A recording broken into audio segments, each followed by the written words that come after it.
Mummy, एक बात बताइए। जैसे कभी हम बिना सोचे समझे कुछ काम शुरू कर देते हैं और जब तक वो काम पूरा नहीं होता तो हमारे मन में कुछ कुछ विचार आते रहते हैं। और जैसा कि आप कहते हैं कि नहीं, प्रभु पे हमेशा भरोसा करना चाहिए और प्रभु ये काम कर देते हैं, तो क्या सच में ऐसा मुमकिन है? हाँ, होता है। अगर देखो भगवान की जिसको सच्ची लगन है तो भगवान जरूर उसकी सहायता करते हैं। मतलब जैसे भगवान कृष्ण कहते हैं कि कर्मण्ये बाधिकारस्तु मां फलेषु कदाचन, फल की इच्छा मत करो पर कर्म करो। इसमें भगवान रक्षा तो करता है, फल भी देता है, लेकिन ये है कि कर्म तो फिर भी जरूरी है। आपको एक कहानी के माध्यम से बताएंगे, एक छोटी सी कहानी है। एक बूंद की कहानी बताऊंगी मैं आपको। जैसे बादल लगे हैं और बादलों के बीच में बारिश की एक बूंद है, जैसे तो एक बूंद है पानी की। अब वो क्या हुआ, उस बूंद की कहानी ये है कि उसने कहा कि मैं बादलों के अंदर क्यों रहूं। बूंद ने कहा मैं क्यों ना अपने आप बाहर निकल जाऊं। तो क्या हुआ कि वो बूंद एक दिन क्या हुआ, बादलों से बाहर निकल गई। बिना सोचे समझे वो बादलों से बाहर निकल गई। लेकिन वो क्या करती थी, अपने मन में ईश्वर का ध्यान खूब करती थी, ईश्वर से प्रेम करती थी। तो वो निकल गई बाहर। अब जैसे जैसे वो बाहर निकली तो उसको बहुत डर लगने लगा कि मैं बाहर तो निकल गई, अब मैं तो बादलों की गोद में थी सुंदर, अब मैं क्यों बाहर निकली होंगी, अब मैं वापस भी नहीं जा सकती हूँ, तो अब क्या करूँगी मैं। तो वो कहती है कि मैं इसमें एक वो भी बताऊंगी, उसकी पोएम, कविता टाइप की, कि जूं निकल कर बादलों की गोद से थी अभी एक बूंद कुछ आगे बढ़ी, सोचने फिर यही जी में लगी, आह क्यों घर छोड़ कर मैं यूं कड़ी। उसका घर है बादल और वो वहां से बिना सोचे समझे निकल गई। अब वो भगवान को जाती है, हे भगवान, मेरे भाग्य में क्या लिखा होगा, मैं क्या करूँगी। मैं सुख चैन से बादलों की गोद में थी और मैं क्या करूँगी, कैसे मैं अब जीवित रहूँगी ना रहूँगी, मुझे तो बहुत डर लग रहा है। सोचने फिर यही जी में लगी, आह क्यों घर छोड़ कर मैं यूं कड़ी, देव मेरे भाग्य में है क्या बदा, मैं मिटूंगी या मिलूंगी धूल में।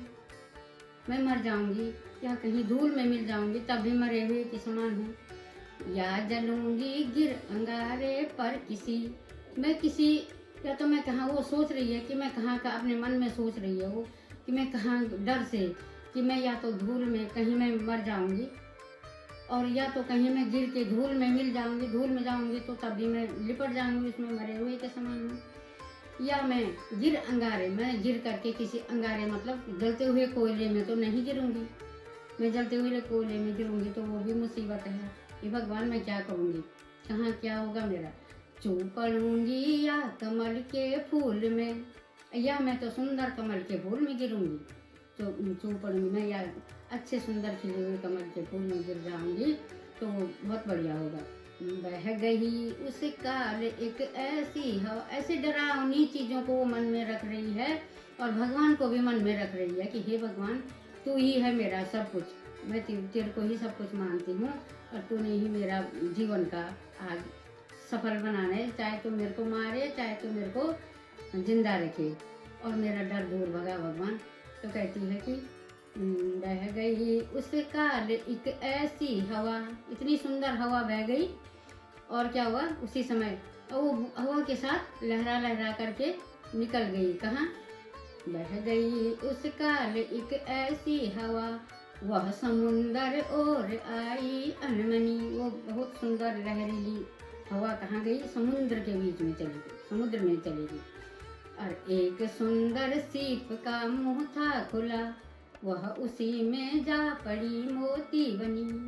वो क्या होगी, उसके भाग्य में जिसने भगवान को, अब यहाँ पे भगवान की बात आई है तो भगवान का ध्यान करते करते इतना डर में भी उसने भगवान का ध्यान किया और वो समुद्र में अच्छी सुंदर हवा के साथ समुद्र में गिरी और वहाँ पर से वो उसमें सीप एक मछली का मुंह, अच्छी बड़ी सुंदर मछली का मुंह खुला था और उसके मुंह में गिर गई और उसके मुंह में गिर के क्या बन गई, मोती बन गई। तो ये एक लक भी है और एक यह है भगवान को ध्याना। ईश्वर को जो ध्याता है, मन से ध्याता है, उसको ईश्वर फल देता ही देता है। और वो उसी में जा पड़ी मोती बनी। लोग यूं ही हैं झिझकते सोचते, जबकि उनको छोड़ना पड़ता है घर। अब मतलब सभी लोग जैसे इस तरह से करते हैं ना, जैसे कोई भी ऐसा अज्ञानता से मतलब बिना सोचे समझे इस तरह से काम करता है, ये घर को छोड़ना ही नहीं बल्कि कोई भी काम बिना सोचे समझे करता है और कहता है कि देखा जाएगा। लेकिन नहीं, सोच समझ के तो करना ही चाहिए हर काम, सोच समझ के ही पाँव निकालना चाहिए घर से। लेकिन फिर ये है कि जो ईश्वर को ध्याता है, ईश्वर की बात आ रही, विश्वास की बात आ रही, जो ईश्वर को ध्याता है उसको बूंद लो कुछ और ही देता है कर।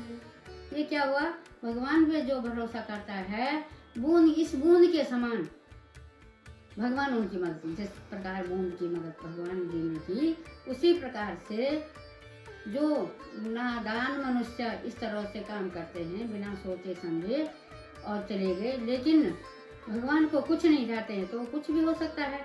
लेकिन यहाँ पे ईश्वर का उसने ध्यान किया बूंद ने कि भगवान तू ही मेरा सब कुछ है, तू ने ही मुझे सही जगह पहुँचाना है।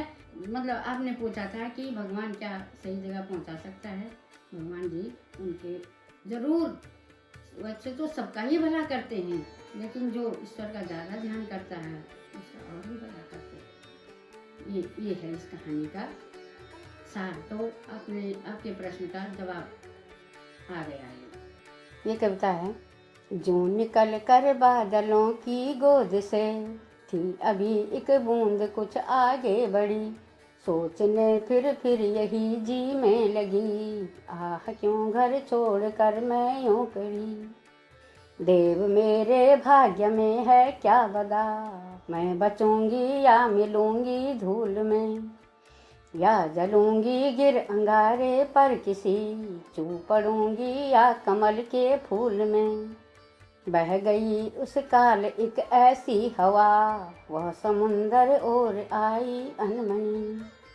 एक सुंदर सीप का मुंह था खुला, वह उसी में जा पड़ी मोती बनी। लोग यूं ही हैं झिझकते सोचते, तो उनको छोड़ना पड़ता है घर, किंतु घर को छोड़ना अक्सर उन्हें बूंदलों कुछ और ही देता है कर। ये कविता है और इसकी जो आपने क्वेश्चन पूछा, इसके माध्यम से ये आपको मिल गया है।